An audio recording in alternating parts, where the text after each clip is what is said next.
Hello दोस्तों, रोज़ की तरह हमने लिखनी ब्लॉग में सबका हार्दिक स्वागत है। सबके मंगल भविष्य की कामना के साथ बड़ों को मेरा नमस्कार, छोटों को मेरा आशीर्वाद। दोस्तों, आज बुधवार और आज का पंचांग 10 अप्रैल 2024 चैत्र माह के शुक्ल पक्ष की द्वितीया तिथि नवरात्रि का आज दूसरा दिन, यानी ब्रह्मचारिणी के रूप में दुर्गा की उपासना की जाएगी।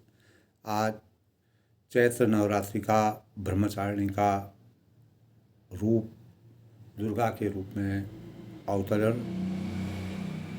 और द्वितीया तिथि के रूप में आज 10 अप्रैल को 10:38 से द्वितीया की तिथि शुरू होगी और गुरुवार 7:18 तक प्रीति योग और का संयोग रहेगा और अमृत सिद्धि योग का, सर्वार्थ सिद्धि योग का भी दोस्तों आज निर्माण होगा। और सर्वार्थ सिद्धि योग आज 7:32 से शुरू होगा और आज ही 5:06 तक रहेगा। अभिजीत मुहूर्त दोस्तों 11:58 से 12:46 तक और राहु काल 3:28 से 5:07 तक। चंद्रमा दोस्तों मेष राशि में प्रवेश करेंगे और सूर्योदय 6:01 से और सूर्यास्त जो है 6:44 तक। इस प्रकार आज बुधवार जो है दोस्तों गणेश जी का दिन है और आज जो है ब्रह्मचारिणी माता के द्वितीय दिन ब्रह्मचारिणी की उपासना हमारी शारदा नवरात्रि के उपलक्ष्य में आज द्वितीया में ब्रह्मचारिणी की पूजा उपासना माता की शक्तियों का वृतांत है।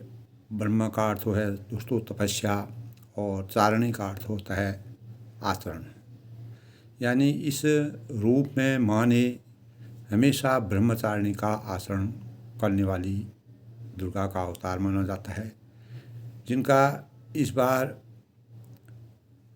अनेक प्रकार से हम माँ की उपासना करते हैं। पूजा मंत्र आरती भोग और व्रत उपासना और विश्व में दुर्गा ने अपने द्वितीय अवतार से ऊर्जा का प्रवाह करने के भाव प्रकट किए और पूजा अर्चना करने का से सुख शांति का प्रवाह हमारे जीवन में होता है। माँ दुर्गा को दोस्तों इस दिन खीर, बर्फी, चीनी और पंचामृत से भोग लगाना चाहिए। और माँ दुर्गा का मंत्र है दोस्तों दधानं करः पटलाभ्यां श्यामलां करमंडलम देवी प्रसीदतु मयि ब्रह्मचारिणी यं नुमत अन्मन्मना अथवा ओम ऐं क्लीं ब्रह्मचारिणी नमः। ओम ऐं क्लीं ब्रह्मचारिणी नमः। दुर्गा को सद्मार्ग दिखाने वाली शारदीय नवरात्रि माँ ब्रह्मचारिणी का यह स्वरूप हमारे जीवन में अनेक प्रकार की शक्तियों का संचार करती है। ज्ञान की प्रेरणा का और शक्ति के संचार का और ब्रह्म की उपासना करने का, तपस्या के आचरण करने का के भावों को हमारे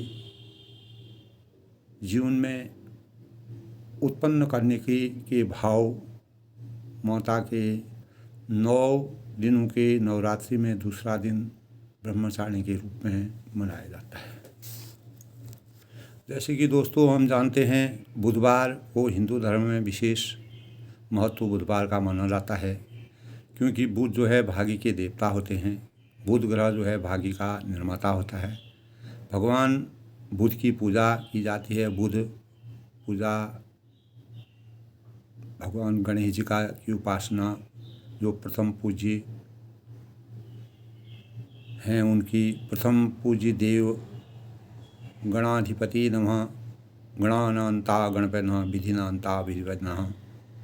भगवान बुध की आराधना का आशीर्वाद हमें प्राप्त होता है। बुध ग्रह विद्या है, बुद्धि है, विवेक है और अनेक प्रकार की सुकृति को हमारे जीवन में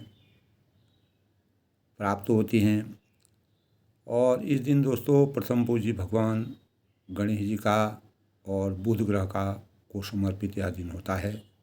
मांगलिक कार्य व बिगड़े हुए कार्य को संपन्न करने के लिए इस दिन गणेश जी का आशीर्वाद हमें प्राप्त रहता है। गणेश जी की उपासना करना, गणेश जी को मोदक के भोग लगाना, दुर्वा अर्पित करना, गणेश जी को दुर्वा अर्पित करना बहुत ही शुभ माना जाता है। धार्मिक मान्यता के अनुसार दोस्तों बुधवार का व्रत से जातक के जीवन में सुख शांति और यश की प्राप्ति का कारक माना जाता है। और इस व्रत की विशेषता यह है कि दोस्तों घर में अन्न का भंडार कभी खाली नहीं होता है, अन्न भरा रहता है। बुधवार के व्रत से भगवान गणेश की पूजा करने से जीवन के संस्कारों में उन्नति होती है और संकटों से हमको मुक्ति मिलती है। बुध ग्रह का दिन बहुत ही शुभ माना जाता है, हमारे भाग्य का निर्माता होता है। अगर हमारे ग्रहों में दोस्तों बुध प्रबल है और ग्रह अगर प्रबल नहीं भी हैं तो फिर भी जातक जो है अपने जीवन को आसानी से व्यतीत कर लेता है। इस प्रकार का विधान हमारे ज्योतिष विद्या के अनुसार है।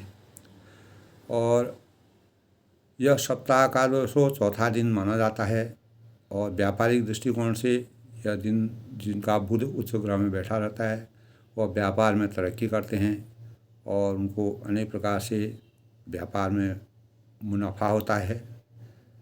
इस दिन दोस्तों दुर्गा सप्तशती का पाठ करना शुभ माना जाता है। वैसे भी नवरात्रि में दुर्गा सप्तशती का पाठ करना बहुत ही अच्छा है, नित्य करना चाहिए।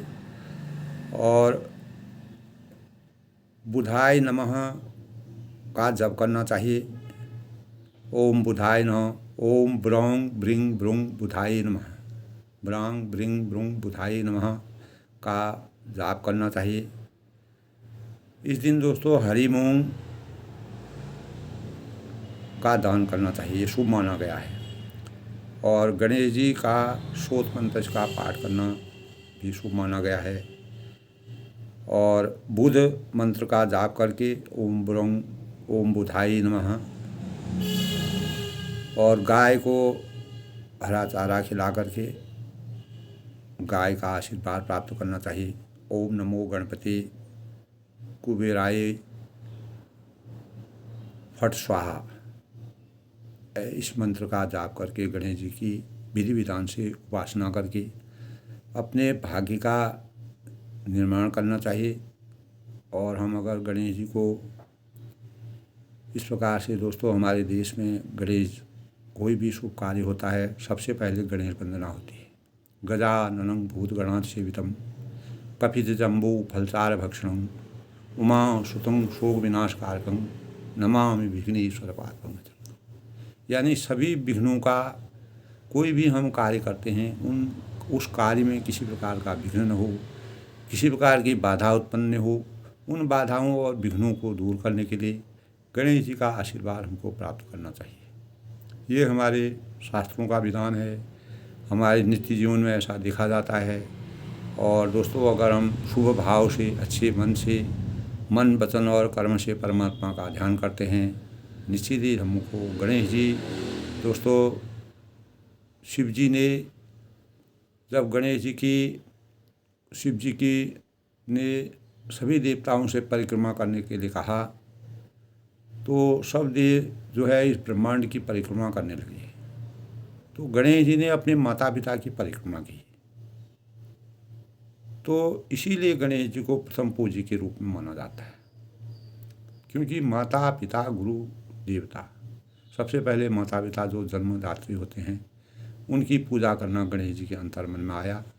और सब ब्रह्मांड की उनका विचरण करने लगे, परिक्रमा करने लगे। लेकिन गणेश जी ने अपने माता पिता की परिक्रमा की तो शिव जी प्रसन्न हुए। तो शिव जी ने सभी देवताओं से कहा कि माता पिता का स्थान सब जगह सबसे बड़ा है। जो इस संसार में हमको सृष्टि में जन्म देता है उसका स्थान अग्रगण्य है। तो इसीलिए माता पिता की परिक्रमा करके ये धन्य हो गए। और इनको जो है हमेशा जब तक सृष्टि रहेगी तब तक सृष्टि के जो चर और अचर लोग हैं वह प्राणी जो हैं शिव की मानव रूप में जो अवतार होंगे वह शिव जी के वरदान के अनुसार गणेश जी को प्रथम पूज्य के रूप में माना जाता है। दूसरा दोस्तों, गणेश जी का वाहन मूषक माना जाता है। और मूषक पूरे ब्रह्मांड का सबसे पहले चक्कर लगा के और प्रथम रूप में आकर के पूरा ब्रह्मांड का चक्कर लगा के वापस आ गए। तो इसीलिए गणेश जी का पूजन प्रथम पूजन के रूप में गणेश जी को माना जाता है। ऐसा हमारे शास्त्रों का विधान है और यही हमारे शास्त्र कहते हैं दोस्तों। उसी अनुसार हम गणेश जी का सर्वप्रथम पूजन करते हैं। तो दोस्तों, आज अरण्यकांड का प्रसंग चल रहा है और अरण्यकांड के प्रसंग में नारद जी जब रामचंद्र से पूछते हैं कि मैं अपना विवाह करना चाहता था, मेरे मन में इस प्रकार का ये भाव आए कि मैं अपनी, तो नारद जी को जो श्राप मिला था उस श्राप के कारण वो रामचंद्र के पास आने में संकोच कर रहे थे।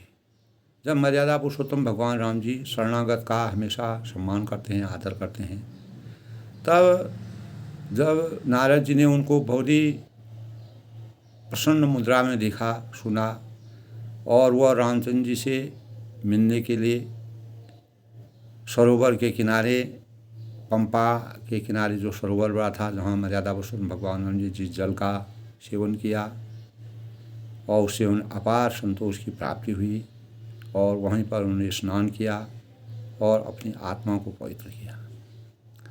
तो उसी प्रकार नारद जी भी वहाँ पर, रामचंद्र जी, अनेक प्रकार के ऋषि मुनि वहाँ पर आए और मर्यादा पुरुषोत्तम भगवान राम के साकार रूप में दर्शन करके वो अपने देवलोक को चले गए। और उसके बाद नारद जी ने मर्यादा पुरुषोत्तम भगवान राम जी को हर्षित देखकर, खुश देखकर, क्योंकि मर्यादा पुरुषोत्तम भगवान राम जी अनेक प्रकार की चुनौतियों में, विपत्तियों में, विषमताओं में, कठिनाइयों में अपने आचरण को कभी भी, अपने धैर्य को नहीं खोते थे। इसीलिए वह धैर्य के भंडार कहलाते थे।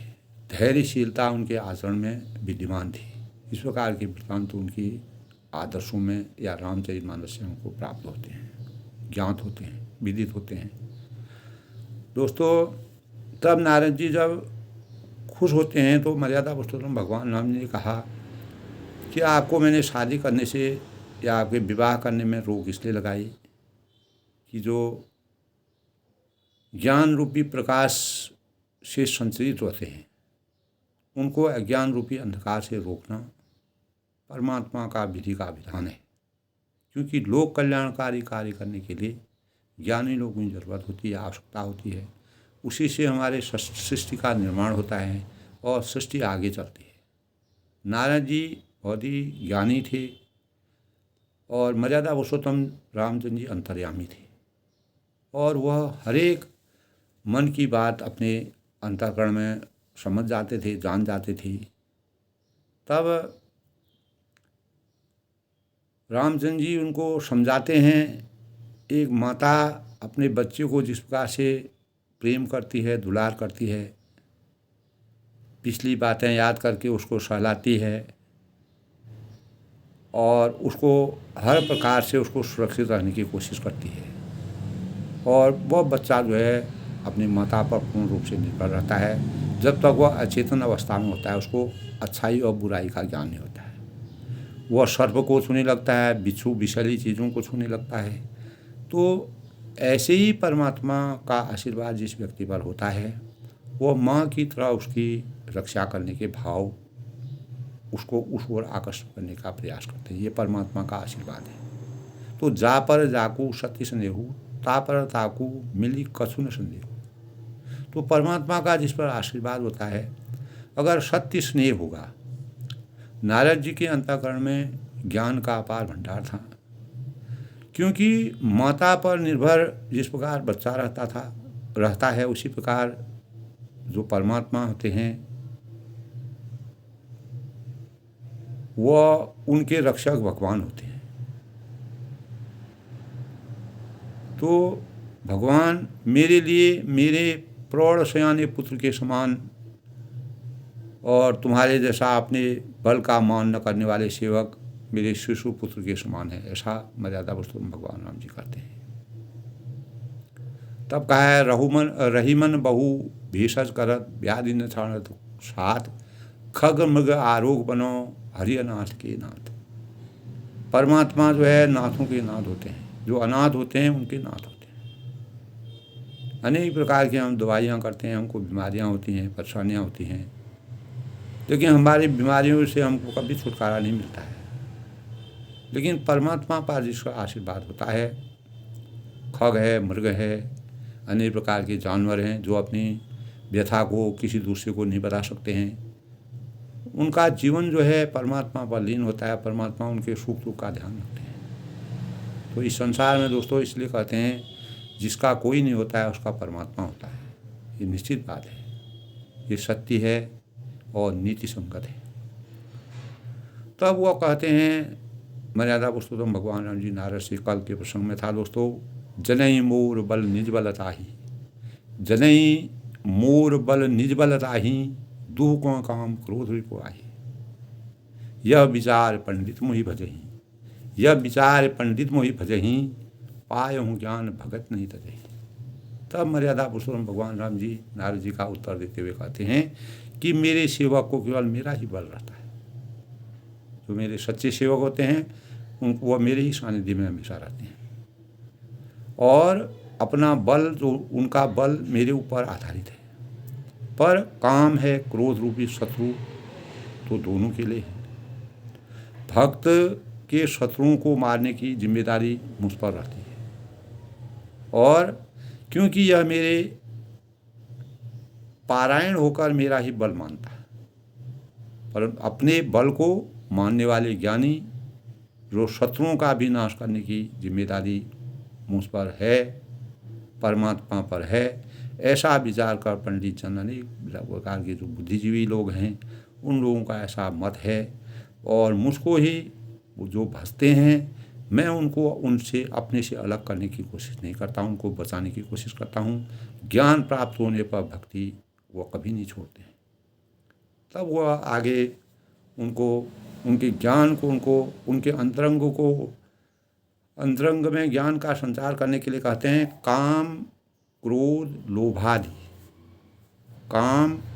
लोभादि मद प्रबल मोह के धारे, तीन महा अति दारुण दुखद माया रूपी नारी।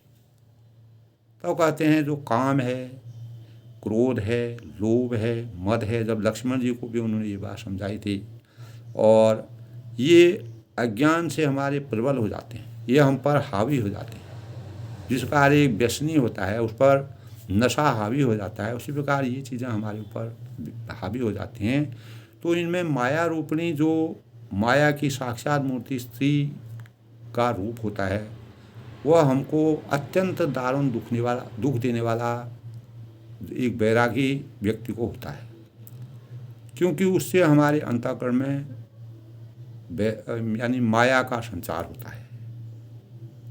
तब उन्होंने कहा, सुनी मुनि कह पुराण श्रुति संता, मोह विभिन्न को नारी बसंता, जप तप नेम जलाशय झारी, होई ग्रीष्म शोषण सुख नारी। तब वह बसंत ऋतु और शिशिर ऋतु का वर्णन करते हुए अनेक भावों से उनको समझाते हैं। तब कहते हैं, काम क्रोध मद मत्सर बेखा, इन्हीं हरस्पद वर्ण एका, दुर्वासना कुमुद समुदायी, तीन का सतत सदा सुखदाई। तब वो कहते हैं काम है, क्रोध है, मद है और मत्सर यानी दाह है, जिससे दाह करना, जलना आदि मेढक के समान है। जैसे मेढक बरसात में पैदा होता है, उसके बाद समाप्त हो जाते हैं।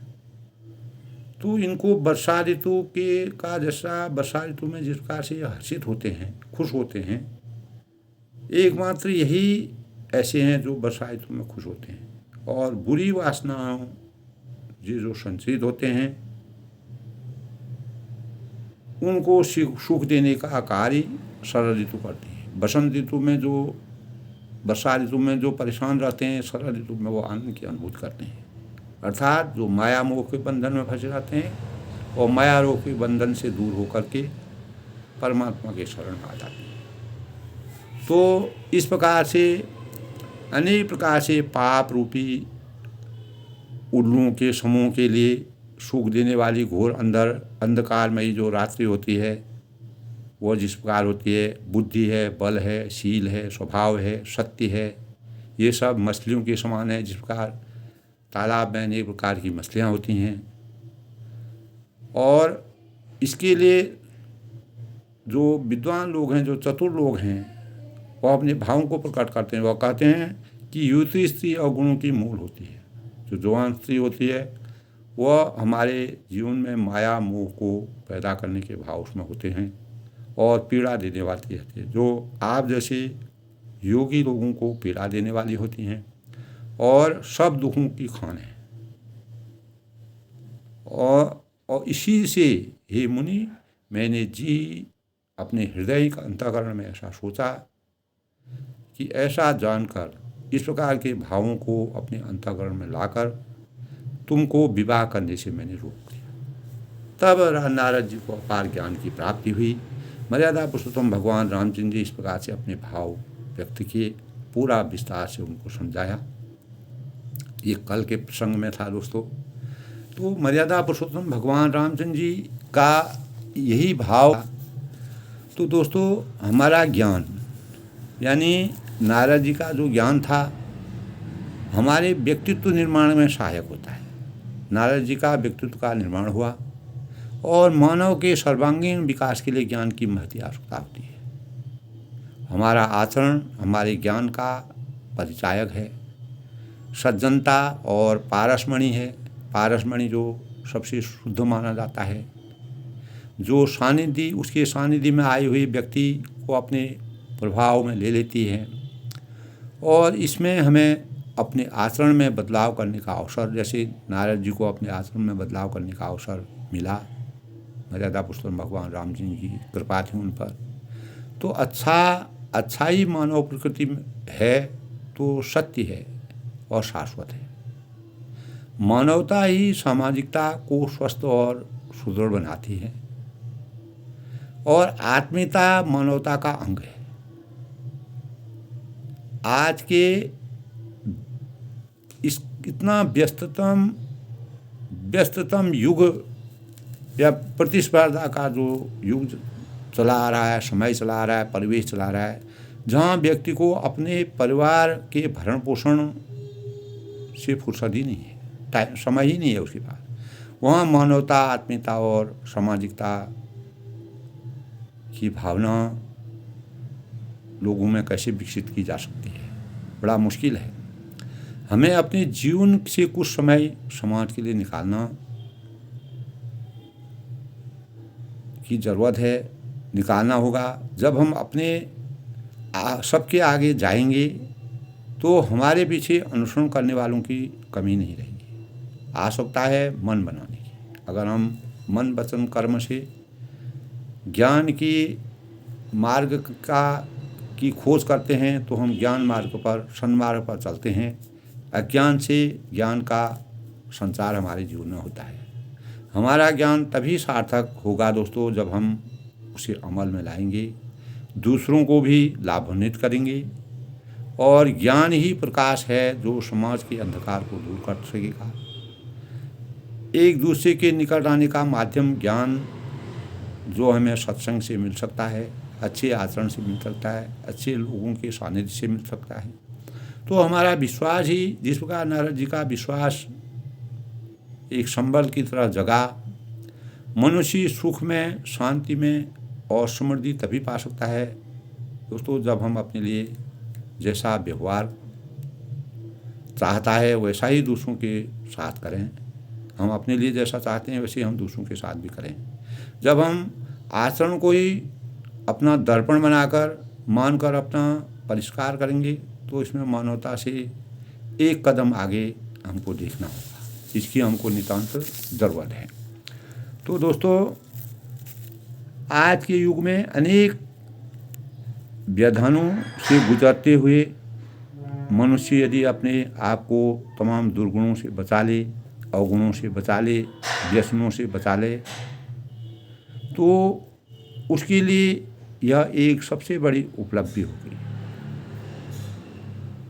इस मानव शरीर को दोस्तों हमें अपने आचरण से केवल मानवता एक ही तक सीमित नहीं रखनी चाहिए, बल्कि ऐसे कर्म करने चाहिए जो मानवता की परिधि से आगे देवत्व की ओर ले जाने वाले।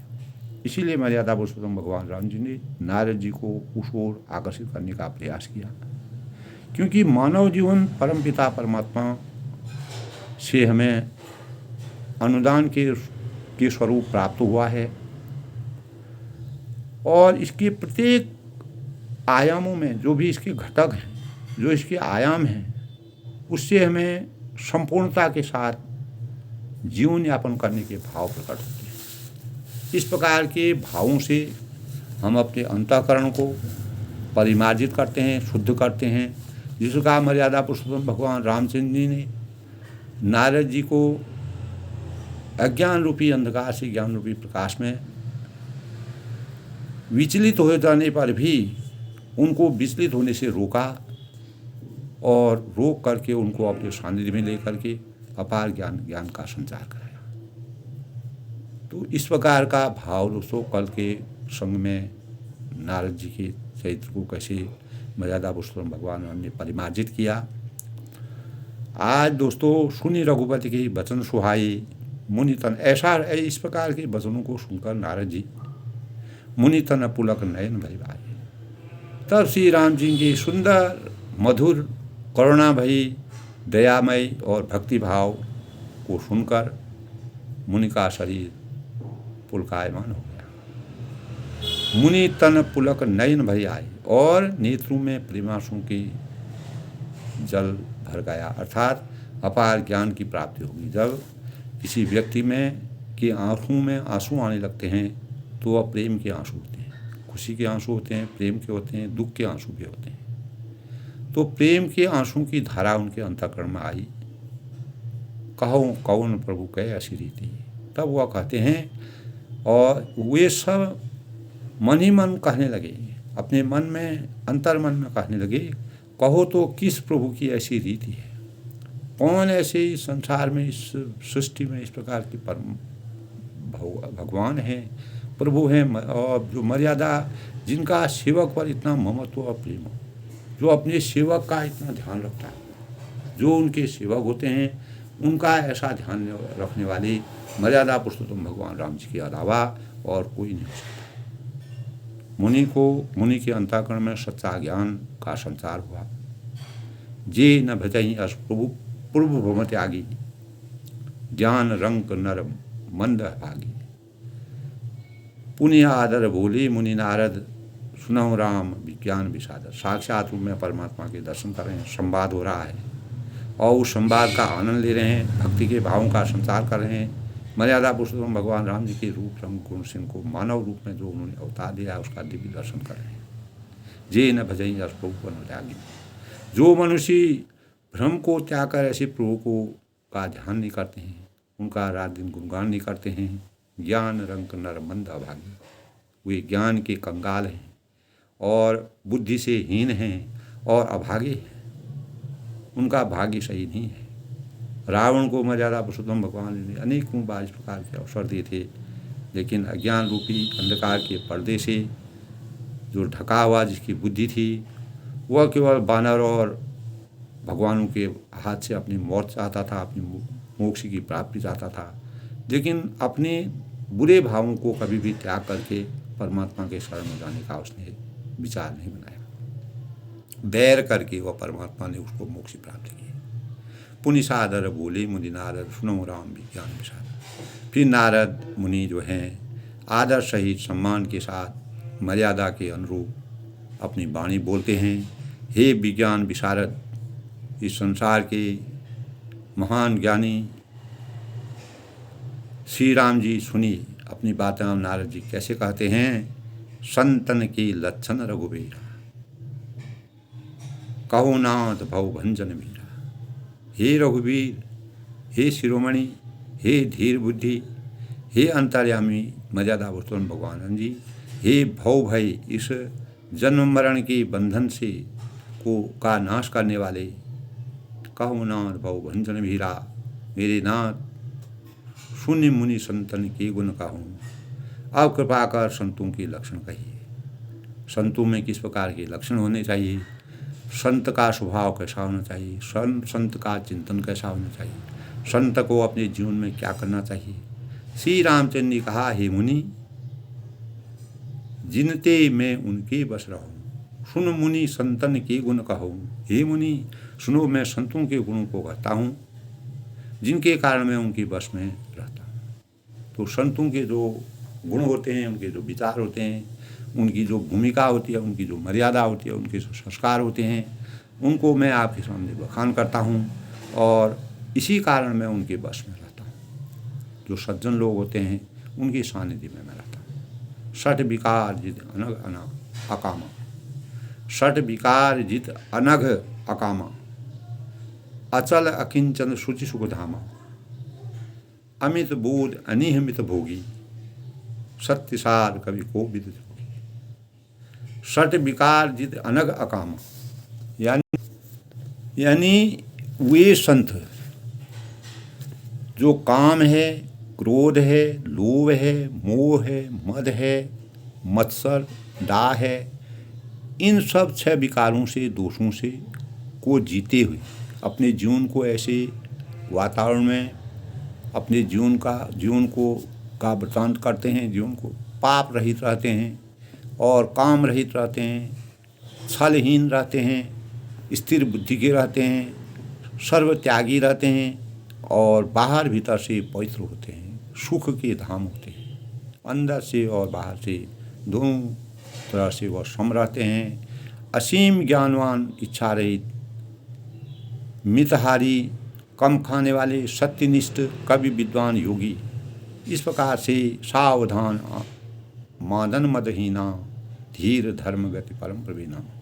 सावधान, दूसरों को मान देने वाले, अभिमान रहित, धैर्यवान, धर्म के ज्ञान और आचरण में अत्यंत निपुण जो होते हैं वे संत कहलाते हैं। गुनागार संसार दुखो रहित विगत संधि, तजि मम चरण सरोज प्रिय तिनको देह में। तब वह कहते हैं गुणों के घर, अपार गुणों के जो घर हैं, संसार के दुखों से जो रहित हैं, जिनको किसी प्रकार के संसार की मोह, लोभ, मोह, माया विकारों से जो 6 प्रकार के जो विकार हैं उन दोषों से मुक्त रहते हैं। गुनागार संसार दुखो रहित विगत संधि, तजि मम चरण सरोज प्रिय तिन कहूँ देन। यानी गुणों के घर संसार के दुखों से रहित और संदेहों से सर्वथा छूटे हुए होते हैं। मेरे चरण कमलों को छोड़कर उनको न देह प्रिय होती है न घड़ी प्रिय होती है। इस प्रकार की बातें मर्यादा पुरुषोत्तम भगवान रामचंद्र जी ने नारद जी के अंतःकरण में पूर्ण मनोभाव से इन भावों का संचार किया।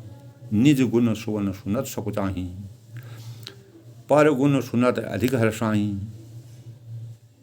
निज गुण सुवन सुनत सकुचाही, कानों से अपने गुण सुनने में सकुचाते हैं, संकोच करते हैं। और पर गुण सुनत अधिक हर्षाही, दूसरों के गुण सुनने से विशेष हर्षित होते हैं।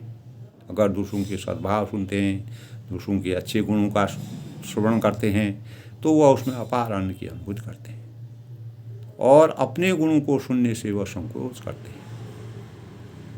उनको अपनी बढ़ाई, अपनी बड़प्पन, अपनी महत्वाकांक्षा, अपनी अभिलाषाओं से कोई मतलब नहीं होता है, अपेक्षाएं इच्छाएं उनकी नहीं होती।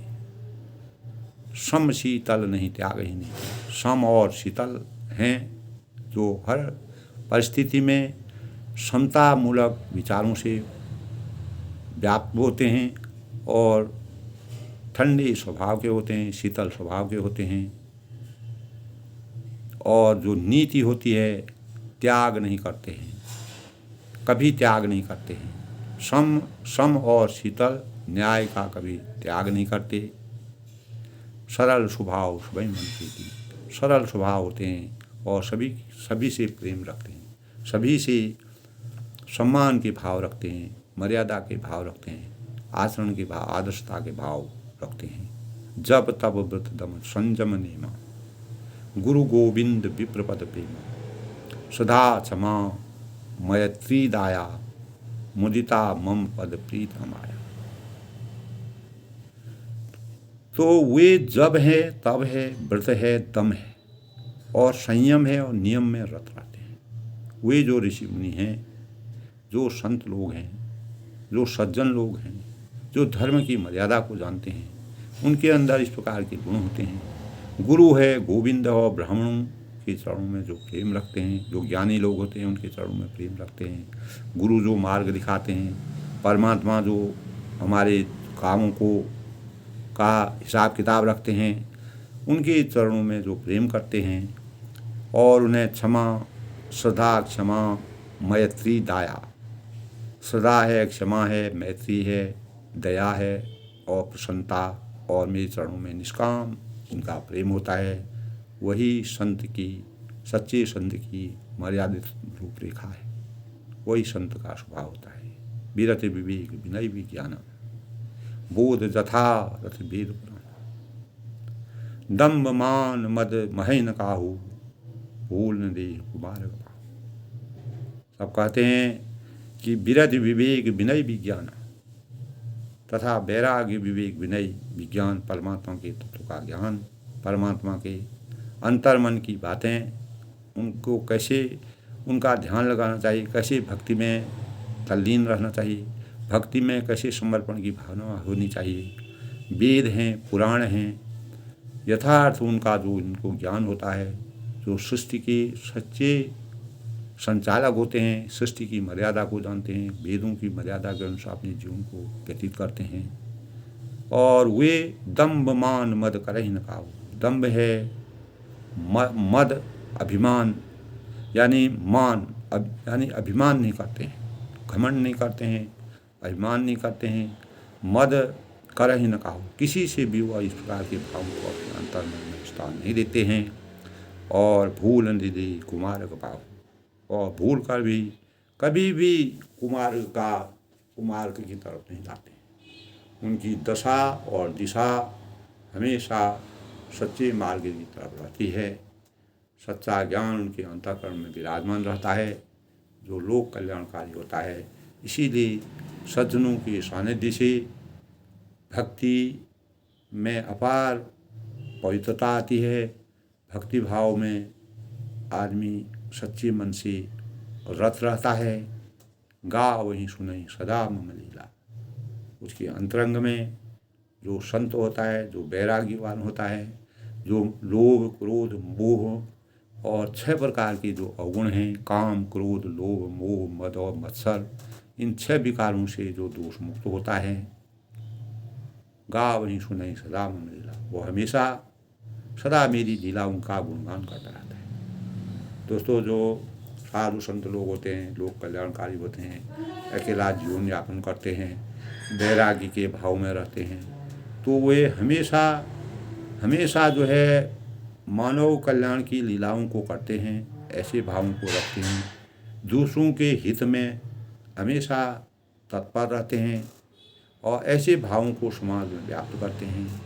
हित रहित पर हित पर लीला, और वह जो है दूसरों के हित में लगे रहते हैं। मुनि सुन साधुन के गुण देते हैं, तब हे मुनि सुनो, तब बार बार मर्यादा पुरुषोत्तम भगवान रामचंद्र जी नारद जी पर इस प्रकार की कृपा बरसाते हैं। संतों के जितने भी गुण हैं, संतों में जिस प्रकार के गुण होने चाहिए, उनको सरस्वती और वेद भी नहीं कह सकते। अगर जो संत के जो वास्तविक जो गुण होते हैं वो सरस्वती भी उनका, सरस्वती माँ जो है जिसके अंतःकरण में विराजमान हो जाती है, वो अनेक प्रकार के पापों से उसकी मुक्ति रहती है, उसकी वाणी में अमृत की धारा बहती है और कोयल की जैसी उसके वचन होते हैं और उसके अंतर्गत में माँ सरस्वती का जो आशीर्वाद बरसता है उससे कई गुना ज़्यादा संत का आचरण माना गया है। तो माँ सरस्वती भी उसके बारे में जो हमारे वेद हैं, शास्त्र हैं, उसमें भी ऐसा दिव्य ज्ञान नहीं है जो संतों के अंतरंग में ज्ञान आ जाता है। इस प्रकार संतों की बड़ाई करते हुए नारद जी के ज्ञान को अज्ञान रूपी अंधकार से ज्ञान रूपी प्रकाश की तरफ ले जा करके उनके ज्ञान जो उनके अंतर्मन था उसको पूर्ण रूप से भावुक रूप से उसको व्याप्त करने की कोशिश करते हैं। इस प्रकार के भावों से नारद जी अपार संतोष की अनुभूति करते हैं। कही शक न सारद शीस नारद सुनत पद पंजन रहे, पंकज गही अस दीन बंधु कृपालु अपने भगत गुण निज मुख कही, शिरुनाई बारहि बार चरणनि ब्रह्मपुर नारद गए, ते धन्य तुलसी दास आस बिहाई जे हरि रंग रंग रहे। तब शेष और शारदा भी कही शक न शारद शेष नारद सुनद पद पंकज गए। शेष और शारदा भी अभी भी नहीं कह सकते हैं, वो भी नहीं कह सकते हैं कि नारद जी ने श्री रामचंद्र जी के अस दीन बंधु कृपाल अपने भगत गुण निज मुख कहे। नारद जी ने श्री राम जी के चरण कमल पकड़ ली है, उनके चरण पकड़ों को उन्होंने, तब उनके अंतर्मन में अपार ज्ञान का संचार होता है। तब वह कहते हैं दीन बंधु कृपाल प्रभु ने इस प्रकार अपने श्रीमुख से, अपने मुखार बिंदु से, अपने मधुर वचनों से और शिरोमणि रघुवंश के जो अवतार हैं, जो मर्यादा की रचना के लिए इस संसार में प्रकट हुए हैं, अपने श्रीमुख से अपने भक्तों के गुण कहे। उनके जो भक्तों में जो खासियत होती है, जो गुण होते हैं, जो उनका आचरण होता है, उसका पूर्ण वृत्तांत कहा। भगवान के चरणों में शिरुनाय बारह बार चरण ब्रह्मपुर नारद गए। तब नारद जी को अपार अज्ञान रूपी अंधकार से ज्ञान रूपी प्रकाश की तरफ गए, उन्होंने उनका ज्ञान खुला। तब वह मर्यादा पुरुषोत्तम भगवान राम के चरणों में बार बार सिर नवाकर नारद जी को ब्रह्मलोक को चले गए। परमात्मा के दर्शन करके, ज्ञान की प्राप्ति करके तुलसीदास जी ने दोस्तों इस प्रकार का वर्णन किया है कि वे पुरुष धन्य हैं, वो महानुभाव हैं, महान आत्माएं हैं, महान गुणों से व्याप्त हैं, जो सब आशा छोड़कर केवल श्री हरि के रंग में रम जाते हैं। दुनिया पूरा संसार की सृष्टि में जितने प्रकार की रचनाएं होती हैं, उन सभी रचनाओं को त्याग कर परमात्मा में लीन हो जाते हैं। वही लोग इस संसार में धन्य हैं, वही धन्य के पात्र हैं। राव नारी जसु पावनो गाव ही सुने जे लोग, राम भगत दृढ़ पावही बिनु विराग जप जो। तब जो लोग रावण के शत्रु श्री राम जी का पवित्र यश गाएंगे, रावण के जो शत्रु श्री रामचंद्र जी को रावण ने जिस प्रकार रामचंद्र से बैर भाव रखने के से मोक्ष प्राप्ति की कल्पना की थी, तो नारद जी कहते हैं कि अंत में वह स्तुति करते हैं कि रावण के शत्रु श्री राम जी का जो पवित्र यश गान गाएंगे, सुनेंगे, उसका प्रचार प्रसार करेंगे, उसको अपने अंतर्मन से ध्याएंगे, वैरागी जप और योग के बिना ही श्री राम जी की दृढ़ भक्ति पाएंगे। दीप शिखा सम सुभजितनो मन जनि होय पतंग, भजई राम तजि राम मतो करई सका सत्संग। तब युवती स्त्रियों का शरीर दीपक की लौ के समान हो जाएगा।